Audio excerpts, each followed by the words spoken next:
Thursday, 1st August 2024, regarding the question of government's plans to end the vice of confiscating people's national IDs. Was enacted and established the National Identification and Registration Authority, NIRA, with a mandate to register all persons in the country, assign them unique identification numbers, and issue national identification cards, among others. The National Identity Card is now a critical document that serves as proof of identity, nationality, and citizenship. It is essential for accessing a wide range of services. However, there has been a disturbing increase in the number of reports where money lenders are taking these vital documents as collateral for loans. This illegal practice leaves borrowers vulnerable and deprives them of their most basic identification document, thereby leading to further financial and social marginalization. The impact on citizens: when a national identity card is confiscated, it severely limits an individual's ability to participate in various livelihood activities. Without their ID, citizens cannot open bank accounts, receive government services, or even verify their identity in various circumstances when the situation warrants.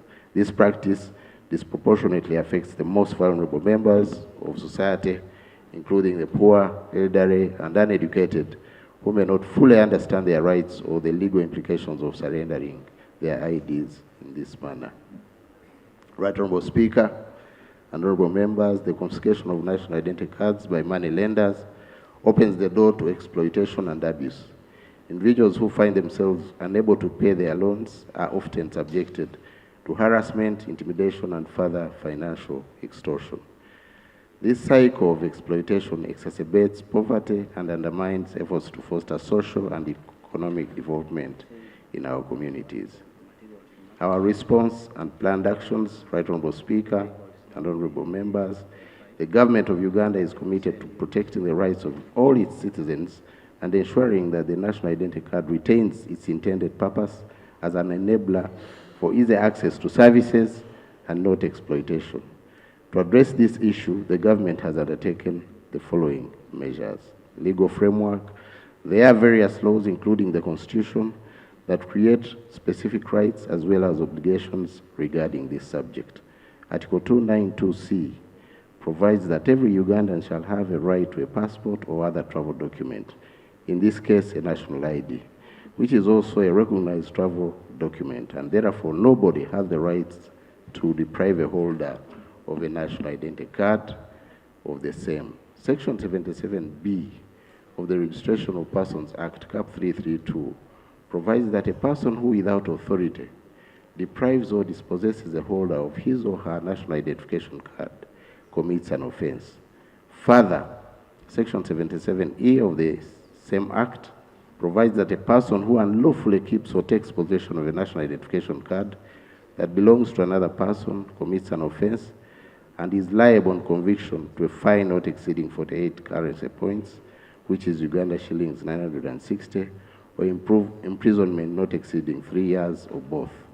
It should be noted that under Section 693 of the ROPA, an issued national identification card remains the property of the government of Uganda.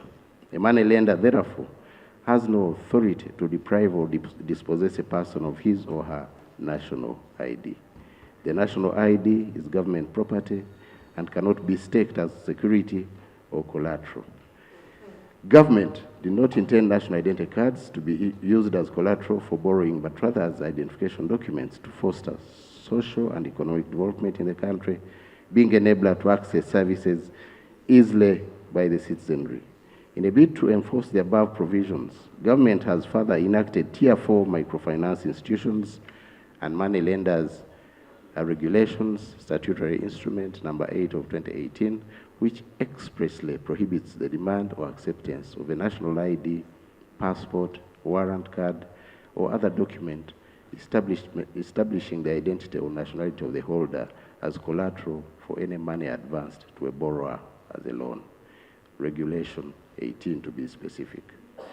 Therefore, any money lender found in violation of these laws and regulations is in breach of the law, and if convicted, is liable to suffer severe penalties, including the revocation or non-renewal of their operating licenses, payment of fines, and imprisonment. Upgrade of the national ID by introducing digital IDs. NIRA plans to eventually upgrade the national ID by rolling out digital electronic identity cards. One of the advantages of this is that it will combat the troubling practice of confiscated national identity cards as collateral for loans by money lenders.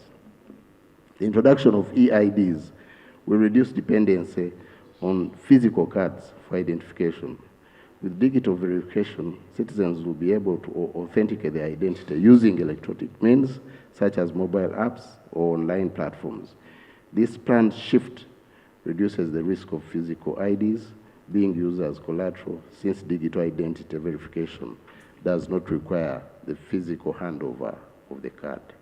Money lenders will no longer be able to hold a physical national identity card as security, because the verification process will remain under the control of the card holder and the authorized institution. This initiative is not only about adopting new technology, but also will protect our citizens from predatory practices that have plagued our society far too long. Government is cognizant of the fact that the majority of its citizens do not yet have access to internet and smartphones to enable the immediate implementation of a universal digital ID system. However, when this happens, it will be the ideal solution to decisively deal with this challenge. Public awareness campaigns. The government is undertaking nationwide public awareness campaigns to educate citizens about their rights and the dangers of surrendering their national identity cards as collateral. Government agencies such as NIRA, the Uganda Police Force, and the Uganda Microfinance Regulatory Authority have undertaken civil media engagements to create awareness in the public about illegal acts of misuse of identity cards as collateral. This awareness is intended to empower citizens with knowledge about their rights over their national identity cards, thus reducing exploitation. Strengthening oversight and enforcement. The government has stepped up enforcement of the law by arresting and prosecuting persons involved in this illegal practice. For example, in Lira City, it was reported by the police in the North Choga region that operations were conducted on the 5th of August 2024 within Lira City, targeting money lending companies, and 149 national identity cards were recovered. The law enforcement agencies prosecute such cases where lenders are found to be engaging in such blatant abuse of confiscation of national identity cards. Citizens are therefore encouraged to report to the nearest police station or NIRA office any person or entity illegally holding their national identity card for further action. The challenge, however, remains that the card holders do not report and are also in a way complicit in this malpractice for want of anything to stake as collateral for borrowing. So through all levels of leadership, we need to provide leadership and guidance to the population.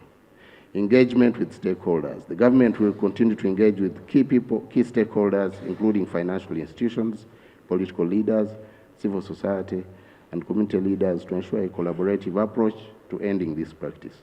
This will include dialogues, consultations, and other engagements aimed at identifying and addressing the root causes of this issue. In conclusion, Right Honorable Speaker and members, the confiscation of national identity cards as security for loans is a deplorable practice that must be stopped immediately.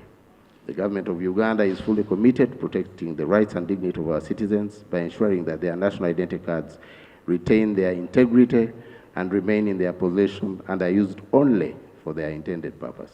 To achieve this end state, the citizens themselves must cooperate by avoiding this illegal practice as much as possible, or in the unlikely event that it happens, report to authorities to retrieve the confiscated cards. I beg to submit, Right Honorable Speaker. Honorable Minister, first, before we go to anything, before we say anything on that, we had asked the Minister of Finance to bring regulations to curb the interest rates of money lenders. How far did you go? Because that's the most important thing. We want regulations.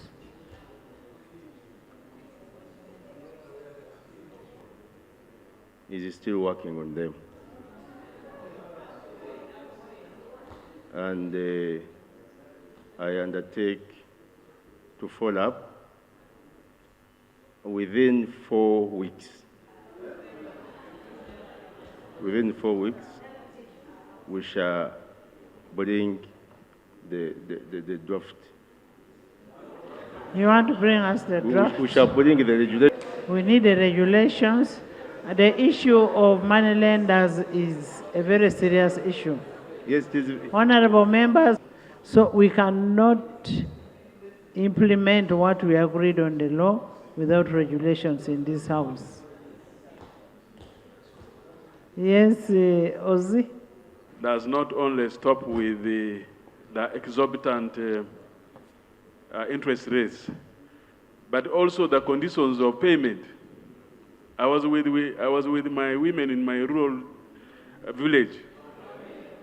The women in my constituency, in that case, as a leader, I refer to them as my women because I lead them.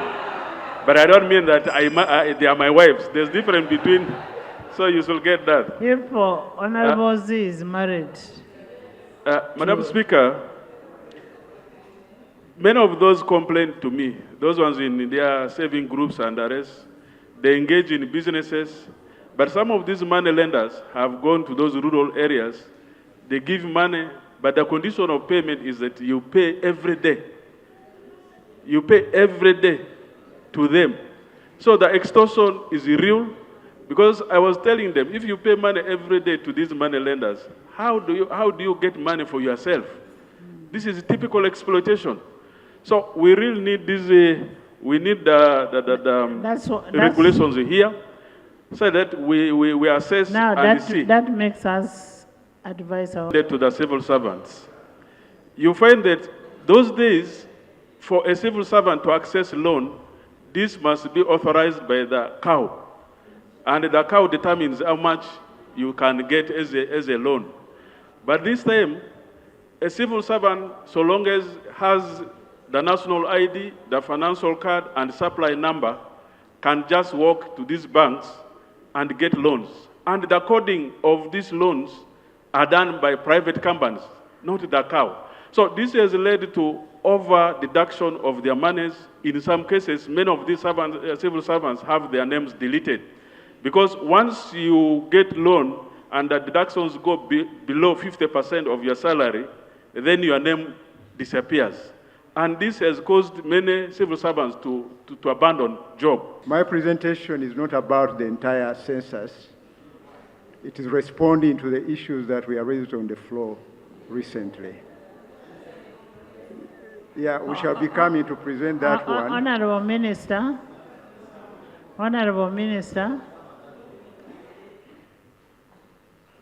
most of the people had issues on census. The Bagisu had issues on the census. The Langi, everybody had issues on census. And then there was also the one of Honorable Daisy. So I don't know how you're going to handle this. Maybe we could have a report, the census report. Let's have a census report such that we are able to refer. Jonah, do you have something, Jonah? No, but Madam Speaker, the issue that was raised. Thank you, Madam Speaker. When you look at the instrument that allows the census to take place, there are about 36 parameters that when you are conducting census, it's in the fourth schedule. You must interrogate.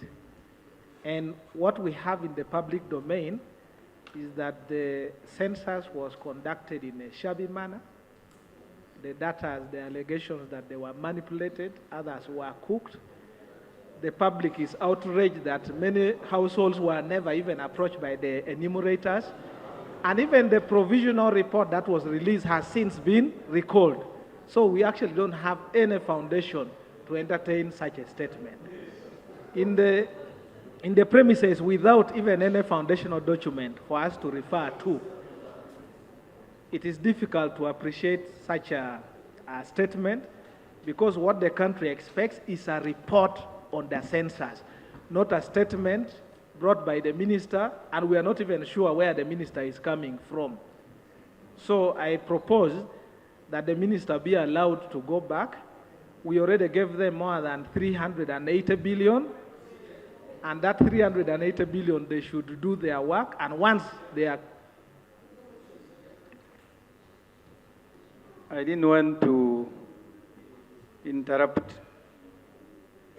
the shadow Minister for Justice and Constitutional Affairs. But when the Honorable Matia Kasaija made the undertaking, he made the undertaking in the premise that there were many issues that needed to be answered. And as a result, he said, can I come with a statement about everything? That's how I understood it. The procedural issue I am raising, Madam Speaker, is whether even before receiving a statement to know what is in that statement, we can now in anticipation rule it unsatisfactory. Yet the undertaking was that the minister will come here to answer all issues of the census. That's what the Honorable Matia Kasaija, the Honorable State Minister, I think is just carrying a document he has been given. But his boss was here and he said his statement will be a statement about all the issues. He made a disclaimer and said it was partial. And based on that, first of all, we need to know what is the source of this document, because we must be having a report where he extracted the figures that is reporting from. So, Honorable Minister, we would need a report of the census, and then you can come and give us a report. A report where you will be able to quote that the source is from the census report. I mean the census report, yes. So you will go back and bring that report, and we will still give you, how much time do you need? I know. In the meantime, Ugandans should know what they know. Right, Honourable Speaker, actually this submission relates to what transpired when Honorable Kasaija was here.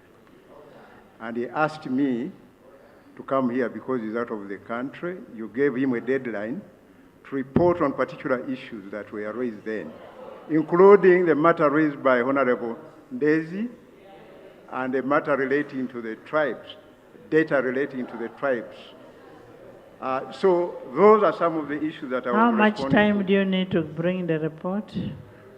Permit me to inform the House that in December, we shall be, wait a minute. In December, we are coming up with a final report on the national census for 2024. The final report. Honorable members, This report we had was a provisional report. So the final report is coming out in December. Now, Right Honourable Speaker, you have indicated that I must have a report to quote. Honorable members, December is not far. It will also pass.